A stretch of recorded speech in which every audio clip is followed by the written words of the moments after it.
Hi guys, what's up? This is a review for Thor: The Dark World. Okay, I saw this today. Actually, I said I was going to get to it yesterday. Didn't happen. Okay, but I saw it at a matinee today, and I have to say, Marvel, I'm disappointed in you guys. I have to say that just outright. I am disappointed in this movie. It doesn't mean I don't like it. It just means I'm disappointed. I am like really legitimately like, what happened? And that's the way kind of superhero movies have been. Iron Man 3 started off, yeah, Iron Man 3 was way better than like Man of Steel and stuff like that. But anyways, Thor: The Dark World, I can tell you right now it's a 6 out of 10 from me. But I gotta tell you though, I am really disappointed in these guys. I mean, they had all the elements there, I think, in the story somewhere, but it. Okay, I'll try to explain this. First of all, this is going to have to be a really shorter video because my camera is really low on energy right now, so I'm going to make it about, it'll only last about 10 minutes or so, and then the thing will be out. So, here we go. Alright, first of all, let's talk about the stuff I liked. The human characters. Of course, well, I should say human. When I say human, I mean Earth characters. Jane Foster and Selvig and, what's her name? Darcy, yeah. Those three characters are all back, and they're all up to the level. I think all three of those characters, the way they're written, their dialogue, their jokes, everything is in line. Like, 100% accuracy on their part. And I absolutely loved all their characters, you know, were just as fresh the second time around, and really worked. Let's see, also, Loki works again, which is always a good thing, of course. But Loki, of course, I think was intentionally written as the strongest character, I think. You know, he gets the best lines, he gets the best laughs, he gets everything in the movie. He might as well they just might as well outright call him the star. I mean, especially, okay, you've got to take notice of this. I think one of the last trailers they put out for this movie, the big reveal is not of Thor, it's of Loki. If that tells you anything, that tells you how popular freaking Loki is. But I'd say just the thrill of seeing Loki on the big screen again, and to see him have another adventure is absolutely great. And that, I think, alone is gonna put it back in the positive category. Otherwise, while we're talking about characters here, all the Asgardian characters fell flat. Totally flat. Let's start. Thor, I felt like was a real, maybe it was just me, he just felt out of it. Like after the first half hour or so, he felt like a supporting character all the way through until maybe about the last half hour, the last big action sequence. Again, because Loki enters the picture as as one of the more important parts, and it's just like, oh, it's like, where'd Thor, Thor, his name is in the title, but where'd he go? He's just a background character, for crying out loud. It felt like that to me. Maybe I'm just crazy, but anyways, Hemsworth, especially coming off of Rush, I was like, man, his performance here was kind of, I don't know, a little phoned in, I think, but. He still works as Thor, don't get me wrong. I don't want him recast by any means. He's doing great, but I preferred his performance in the first film, The Avengers. His performance was also good. Here, not so much. I didn't really catch on to him that much. But anyways, that's that. Let's see, the other Asgardian character, like the Heimdall character, was... he had a really cool moment, like kind of a mini action sequence there that was really cool. Otherwise, I'm like, they're just writing him in to write him in. And with these Marvel movies, I mean, especially now that the Avengers is over, and they're kind of rebuilding to get back up to the Avengers too. I have to say though, I really think that from now on, if a character was there in like the original movie, like Heimdall or Lady Sif Warriors 3, or was it Warriors 3 or 4? Because there's like four guy. Isn't there four guy characters? There's like the Asian. Sorry, there's the Asian, the Gimli lookalike, and there's the one dude, and then wasn't there another one? Maybe I'm just crazy. Okay, maybe I'm crazy. I don't know. Yeah, I'm crazy. It's Warriors 3. God, Moving on. Forget I said that. All four of those, just I just didn't get into them at all. In the first movie, I felt like they were way more developed, and they were very much background characters. In this film, they might as well be extras, especially not to be Asian, especially the Asian character. I don't know the comics well enough to say, okay, Lady Sif. Well, I only know Lady Sif because in the title of Thor's friends, Lady Sif and the Warriors 3. I can't tell you any of the names of the Warriors 3. Not at all.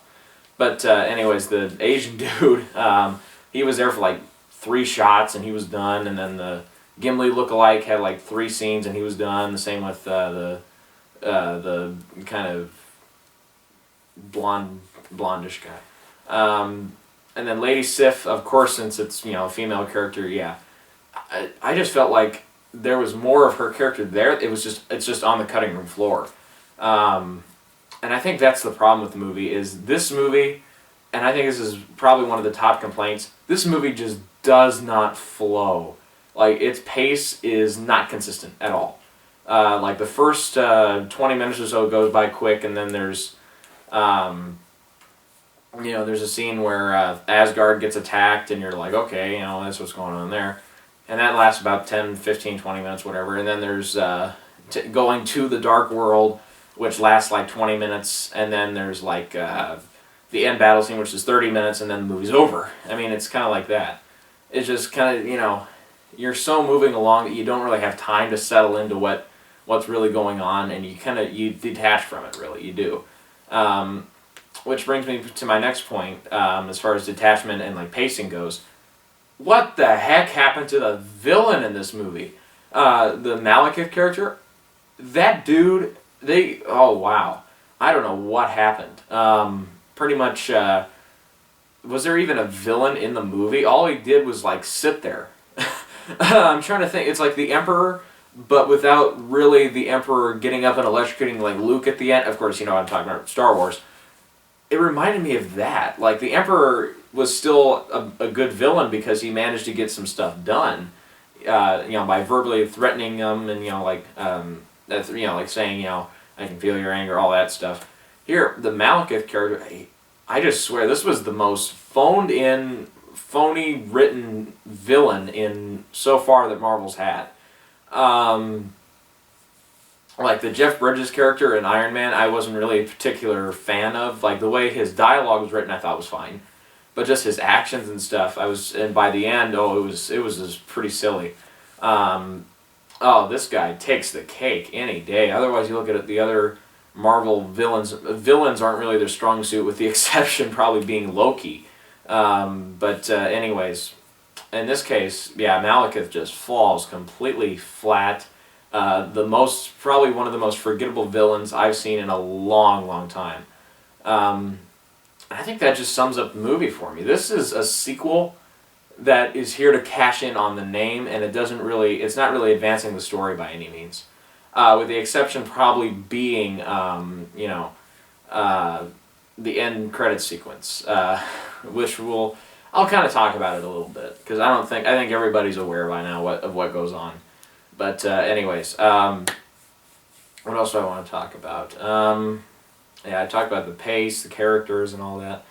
I just felt like this movie it kind of felt really, really rushed to me. Like, once they get to the Dark World, it's about an hour in, and you're like, okay, so they're going to spend, a half hour here in the Dark World. No, it's only like 10 minutes.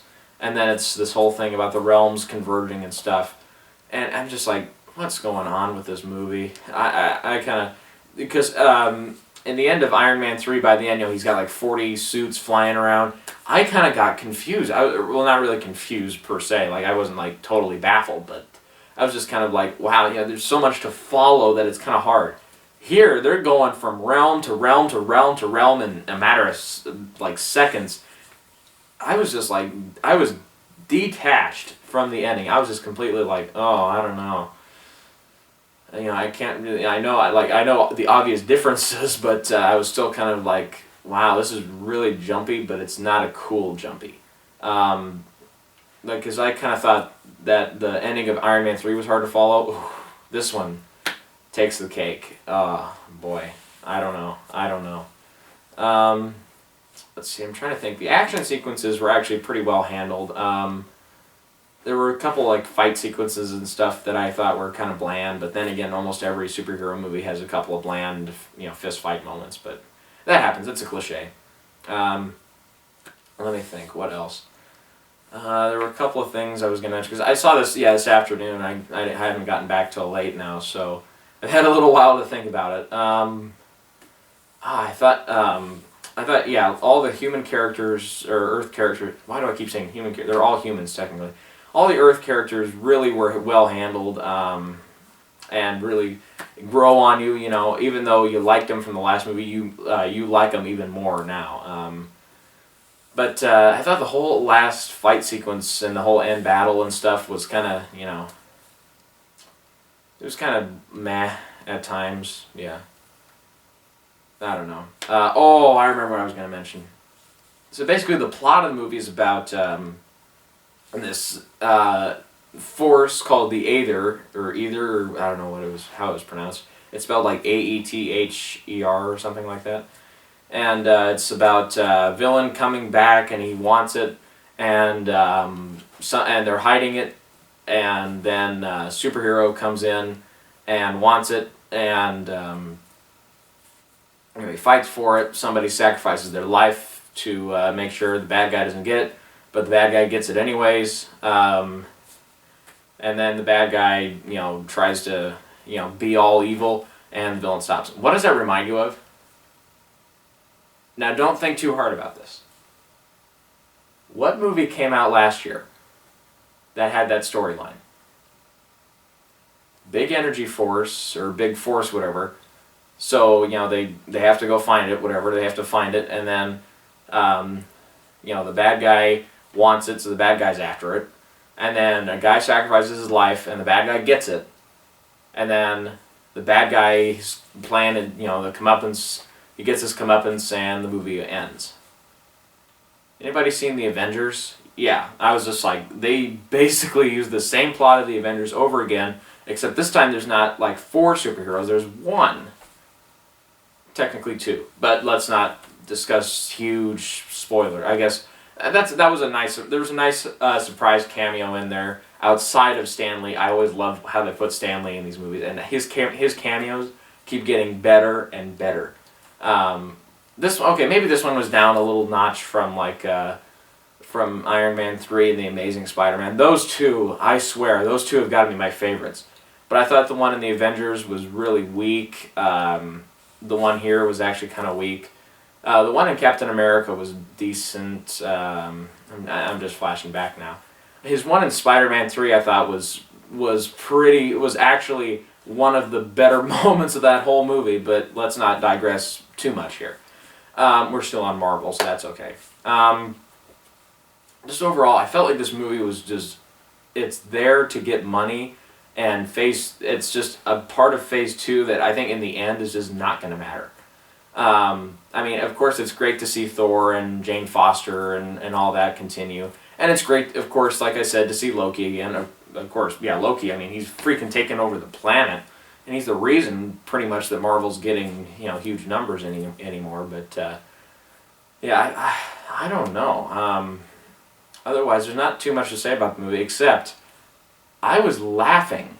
Like, sometimes laughing hard at the jokes in this movie. They're actually really well-written jokes. If this were a comedy, this would probably be getting a good rating for a comedy. But it's not. I definitely classify it as a superhero action film. So with that, I think that's going to do it. Not a whole lot to say about it. It was kind of meh. Not terrible, not bad, but not something. I would probably go see this again once before I wait for DVD, but then only to, just be, because I have to, So, I'm hoping that was, sometimes when I do these reviews and I get right back and I can sit down and talk about it, then I ramble and ramble and ramble. But when I have a lot of time to think about it, then I can just tell you what I want to tell you, and I don't have to worry about rambling. So hopefully this sign off quick here and keep going. Hopefully this video was a little bit shorter than some of my other ones, and it's easier to watch for you. So with that, I would recommend it, especially to Marvel fans, to Thor fans, because you've probably seen it already, maybe twice by now if you really loved it. And otherwise, not a whole lot new to offer. Disappointed, Marvel.